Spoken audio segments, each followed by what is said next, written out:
Have you ever felt trapped in a body that seems to speak a language you just can't understand? Imagine if those very whispers you've been ignoring were the keys to unlock your truest self. In today's podcast episode, we're not just talking about overcoming struggles. We're diving into how our deepest vulnerabilities can be our greatest guides. If you've ever felt alone in your quest for authenticity, stay with me. We're about to explore how embracing our body's wisdom can lead us not just to healing, but to a profound reconnection with the essence of who we truly are. Welcome back to We Are Already Free, the podcast where we break free from the normal box and embrace our true selves. I'm Nathan Maingard, guiding you through stories of awakening, healing, and authenticity. Each episode, we dive into the challenges and triumphs of living a life true to ourselves, from navigating healing and sexuality to finding joy and self-acceptance beyond societal limitations. Here we explore personal growth, spiritual enlightenment, and the courage to be proudly weird. Join us as we journey towards liberation and true authenticity. And please remember, we are already free. Before we dive into this solo episode, dear listener, do you ever feel disconnected from your body's true messages? Like you're missing that hidden wisdom that's just waiting to guide you? If so, you're not alone. Many of us ignore those signals, leading to a life less authentic, less joyful. But what if there was a way to tune in and transform? Discover how with my free 5-day morning practice challenge. Visit alreadyfree.me/yes or check your show notes to join now. Begin your journey towards a more authentic, joyful life today. And now, on to this vulnerable and solo episode. Okay, so I'm going to get really personal here. And I know if you're listening to this, you're with me on this and it's okay. But I'm just going to dive right in and say that at one time in my life, I really struggled with what we've called, or what society has called, erectile dysfunction. Not a really fun thing to share, not a really fun thing to experience. For anyone who's been through it, it sucks. It's a lot, at least for me, a lot of shame came with it, a lot of not enoughness. It really tapped into my sense of insecurity. And if you're a woman listening to this, I imagine it might be kind of similar to the challenge of feeling compelled to fake orgasms, which I also know is surprisingly common and also understandable. The thing is that both these experiences have a common piece that joins them together, which is a disconnection from our authentic selves and ignoring the messages that our bodies are trying their best to send us. So in my case, even in my struggles with it, like when I was feeling all this shame and self-judgment and low self-esteem and worry, a deeper part of me really knew, I had this sense that this wasn't just a problem to fix, like something it's like, oh, there's something wrong with me and I have to fix it. I kind of knew that there was a message from my body it was trying to tell me something. It was saying something to me. Unfortunately, I have at times in my life been something of a slow learner. Despite knowing that my persona as a player, which is kind of this persona I took on out of insecurity, really, but I knew that it was hurting me. I knew it was hurting me and it was hurting others. And I am so sorry to all the beautiful women out there and all the men who I was friends, who I was dishonest with and where I was out of integrity with my energy of just all that kind of stuff. I am sorry for that. It's not a cool thing. And I knew it was hurting me.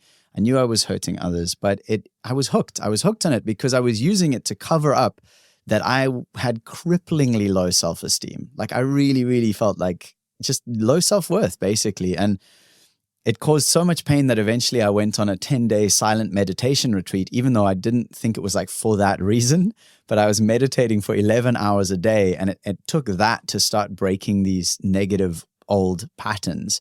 And in those days of this intense self-reflection, I faced those insecurities head on. I had 4 days. The first 4 days was basically full action, color action replays in my mind of my sexual encounters and not in a positive light. I mean, like I could no longer hide the truth that I had been using sex and relationships and women to mask my deep-seated feelings of inadequacy, of self-doubt. It was horrific. If you can imagine just sitting for 11 hours a day and just seeing these replays and being shown like, this is your shadow, this is your darkness. It was fucking intense. So coming out of that, emerging from the retreat, I made a very bold choice. Well, I made a bold choice after one more very ill-advised tryst with a lovely woman. And that really was so uncomfortable that it burned away the last bits of resistance I had. Remember, I mentioned about that slow learner. So yes, I made a bold choice after that, and I committed to celibacy. And this was during my mid-20s. So I had created this identity around myself, like really revolved around my sexuality, around women, around my skills in those areas.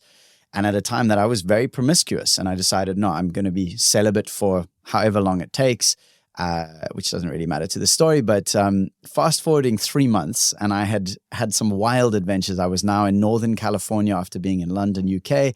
I'd ended up at this Halloween party in the woods. And of course, I met this beautiful woman there. And our eyes met across the dance floor, and we walked towards each other. And I thought she was on drugs, and she thought I was on drugs, because we were both just so like, I don't know, the feeling was so connected, but both of us were sober. And so there was this deep connection. We chatted for hours, this whole thing. And she came and visited me a few days later at the house I was staying at. And yes, this was all kind of heading in one direction. You know, it gets to the point we're lying next to each other on a bed. There's this gorgeous woman next to me. And I chose to honor my commitment to the celibacy. I said to her, listen, you are beautiful, and I feel this attraction, but I have to honor this in myself. And that was a really big moment. I didn't realize how big at the time.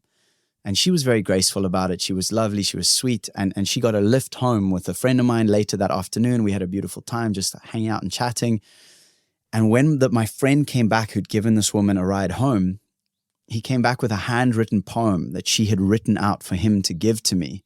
And it was a poem called Because of Our Wisdom by Hafiz, a Sufi poet I had never heard of before. You can check the show notes for the full poem. I don't want to read it out right now. It's very precious. And I don't know. I kind of want to get on with the story, but read the show notes. Maybe I'll share it at the end. We'll see. But it's in the show notes anyway. So this poem was a turning point. So through all this, remember that all these processes, me not knowing what the outcome of listening to my body finally was going to be, of choosing celibacy, of choosing to recalibrate the way that I was treating myself, instead of saying there's something wrong with me because I have this erectile dysfunction, you know, that label of like, there's something wrong with me. Instead of that, it was like, why is my body doing this? What is the very valid reason that my body is bringing me this message right now? So this poem arrived in my life. It led to a deeper understanding and deeper exploration of my own personal spirituality. And I'm really not overstating this, it reconnected me with God, the divine. For almost the first time in my adult life, it really opened a doorway to the divine, which changed everything. I actually went out and bought the book that poem was in. The book is called The Subject Tonight is Love. I will share a link to that in the show notes. And I've read every poem in it more times than I can count. I still smile, cry, and give thanks to that beautiful woman for the gift that she unknowingly gave me that day. That book of poetry gave me the language and the understanding that the way I felt about God, the way I felt about the divine, about the infinite, about the beyond, the beyond, the beyond, was known. And there were others who felt like me, and others who had spoken of it that way, and that God wasn't off there, out there, somewhere at a distance, but God was right here with me. The barroom friend, the divine player, the playful one, the one who it's worth following through the mountains, the old footprints that are years old in the snow. It's worth following those footprints to find God, because God is worth it.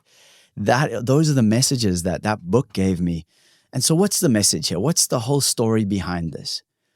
What I'm saying and sharing is that your body is an antenna tuned directly to source, to the source energy of all the universe, which you can call God or the infinite or the divine or the universe, whatever it is that you want to call. And if you listen, it will guide you. Your body will guide you to the depths and the heights beyond your imagination. It's not just a guide. It's a gateway. It's a doorway home to who you really are. So I'd love to hear, dear listener, how has your body guided you home? Or what messages might your body be sending you that you've been ignoring? Please share your stories with me. Reach out to me. There's a link to message me personally in the show notes. I'd love to share any of your stories. that come up, or maybe share them in a future episode, etc. And remember that every challenge, every desire of your body is holy. He says that in the poem. Every desire of your body is holy and is a step towards your true self. So trust your body, trust the messages. So this is a short episode. It's a solo one. It's just me and you today, just the two of us. And thank you for being here with me. This has been an honor and a privilege to share. There is so much more to that story, by the way. Like, I've really given you the framework for the most important things I wanted to get across around your beautiful body and the messages it is sending you.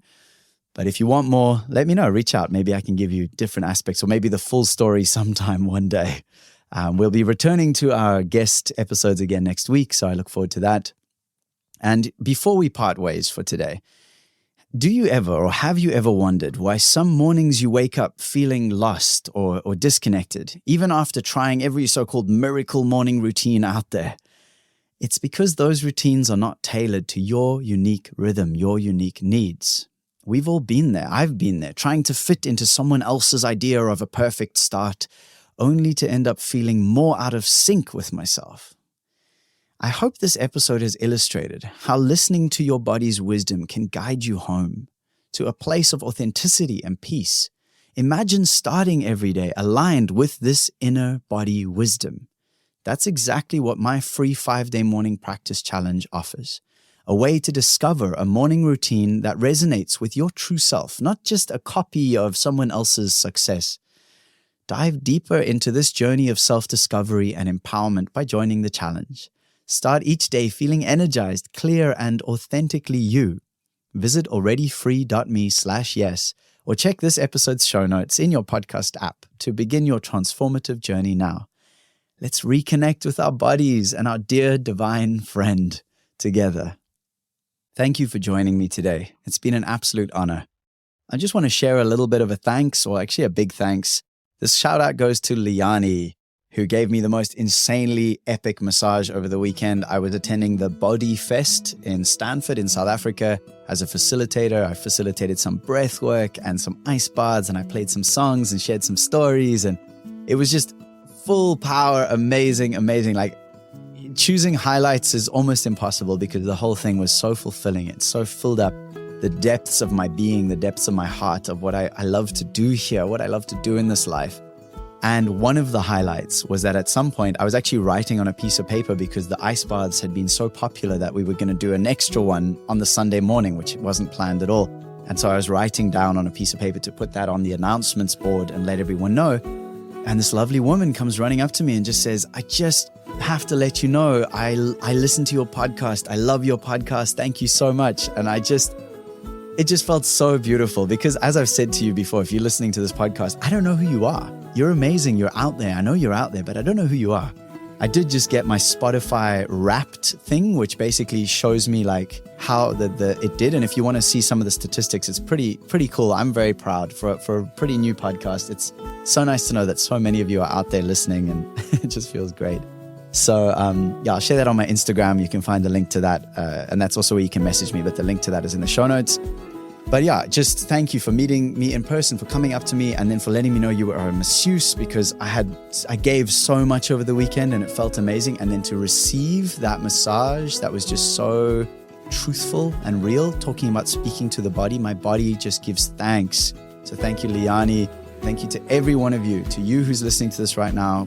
You've been sharing it. I know I got, again, the stats. Spotify's like, people are sharing your podcast. I'm like, these people are amazing. Who are they? So thank you. Wherever you're listening, on Spotify, on Apple, wherever else, you guys, you're amazing. I really appreciate you. Thank you so much.